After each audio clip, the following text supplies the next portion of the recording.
आप देख रहे हैं पत्थर की लकीर और मैं हूं आपके साथ अर्पिता आर्या। थोड़ी देर पहले ममता बनर्जी व्हील चेयर पर बैठकर अस्पताल से बाहर निकली।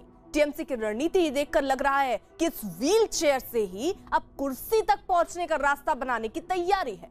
ममता के घाव को सियासी दांव बनाकर चल दिया गया है, लेकिन बीजेपी कह रही है कि ये चोट तो बड़ी फिल्मी है। दरअसल पश्चिम बंगाल बीजेपी ने एक वीडियो ट्वीट किया। ये फिल्म का सीन है और इसमें एक सियासी पार्टी व्हील चेयर को चुनावी दांव बनाने का प्रयोग कर रही है।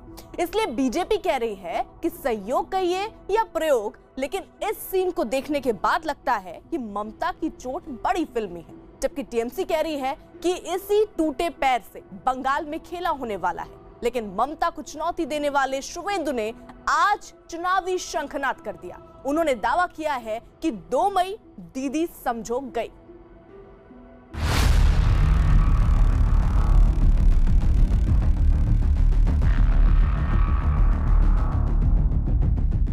ममता की चोट की फिल्मी पटकथा। प्लान बनाया, पैर तुड़ाया।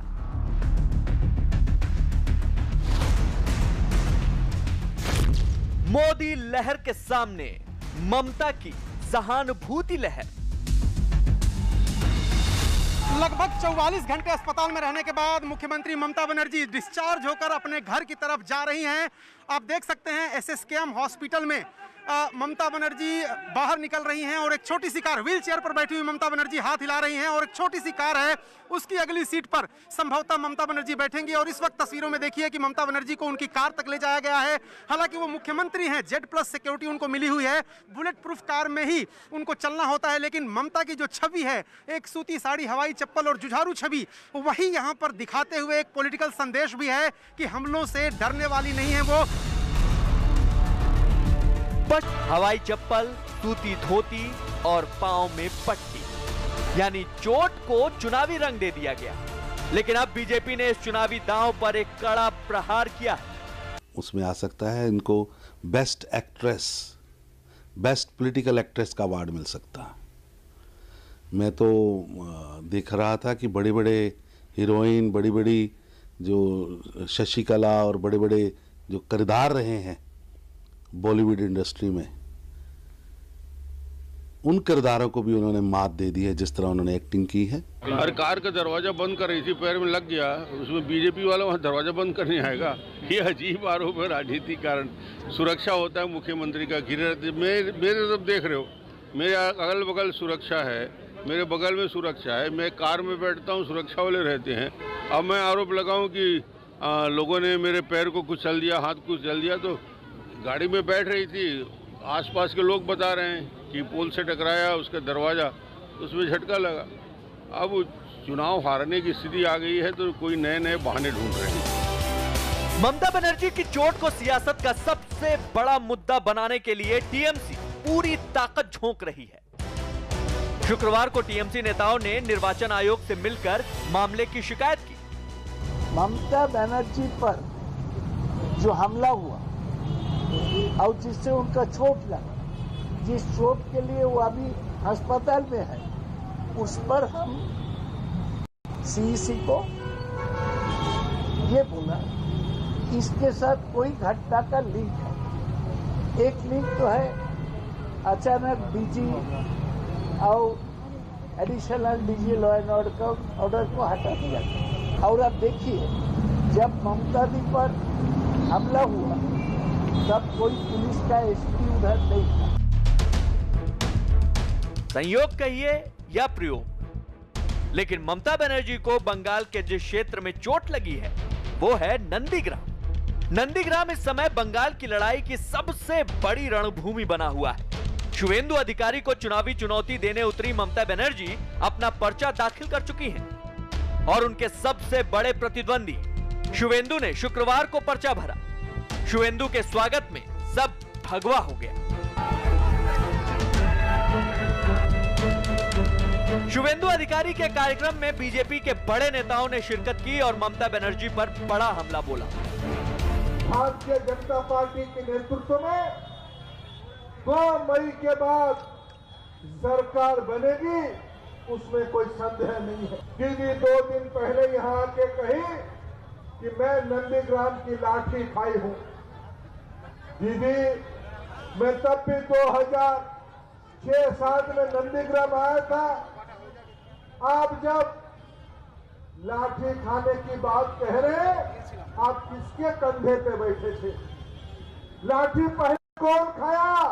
लाठी खाने वाला पहले भाई शुभेंदु अधिकारी था। लड़ाई में शुभेंदु अधिकारी यहाँ रहे थे।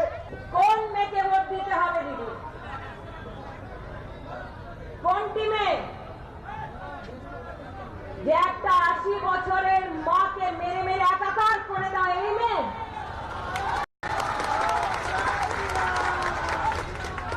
किस মেয়ে को वोट देना है दीदी?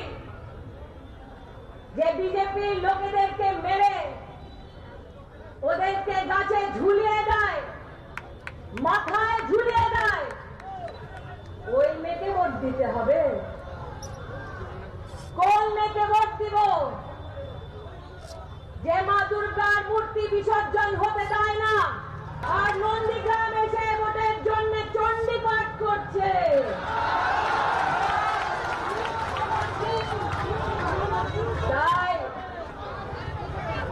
তাই বলছে দিদি খেলা হবে। नंदीग्राम सीट से पर्चा भरने पहुंचने शुभेंदु अधिकारी और बीजेपी नेताओं ने हल्दिया में रोड शो भी किया। इस दौरान बीजेपी नेता पद यात्रा करते नजर आए। शुभेंदु अधिकारी आप देख सकते हैं कि रोड शो निकाल रहे हैं, पैदल रोड शो निकालकर अपना नॉमिनेशन दाखिल करेंगे। उनके साथ केंद्रीय मंत्री स्मृति ईरानी और केंद्रीय मंत्री धर्मेंद्र प्रधान भी उनके साथ हैं। यानी कि बीजेपी की तरफ से एक मैसेज यही है कि नंदीग्राम से असली परिवर्तन होगा और इसी वजह से शुभेंदु अधिकारी जो टीएमसी छोड़कर बीजेपी में आए हैं उनके साथ पूरी बीजेपी एकजुट नजर आ रही है और पूरी ताकत बीजेपी की तरफ से यहाँ पर लगाई जा रही है। क्योंकि ममता बनर्जी को घेरना है तो जरूरी है कि यहाँ पर टक्कर पूरी ताकत से ममता बनर्जी को दी जाए और यही कारण है कि शुभेंदु अधिकारी लगातार ममता बनर्जी को चैलेंज दे रहे हैं कि उन्हें 50,000 से ज्यादा वोटों से हराएंगे। पश्चिम बंगाल चुनाव की सबसे बड़ी लड़ाई बन चुकी है नंदीग्राम सीट। ममता का चोट से वोट अभियान भले तेज हो, लेकिन शुभेंदु का भी दावा है कि इस बार ममता की हार तय है। हाराबो चिंतार कोनो कारण नहीं। बीजेपी प्रचंड प्रचार मोड में आ गई है। अगले 15 दिन में सिलीगुड़ी, दार्जिलिंग, दिनाजपुर और मालदा में अमित शाह के कार्यक्रम होने जा रहे हैं। अमित शाह इन कार्यक्रमों में कार्यकर्ताओं से संवाद करेंगे, साथ ही वो कई जनसभाओं को भी संबोधित करेंगे। खासकर अमित शाह का जोर बूथ पर बीजेपी को मजबूत करना होगा। आने वाले दिनों में प्रधानमंत्री मोदी भी बंगाल में 3 बड़ी रैली करने वाले हैं। 18 मार्च को पुरुलिया में उनकी रैली होनी है।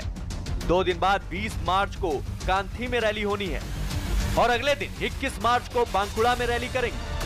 बीजेपी विकास से लेकर हिंदुत्व तक के मुद्दे पर ममता को घेरने पर जुटी है। अब 10 साल की कोई मुख्यमंत्री अपना परिचय अब 10 साल बाद दे रही है, तो आप समझ सकते हैं कि ऐसी कुछ गलती की होगी उन्होंने जो उनको पश्चाताप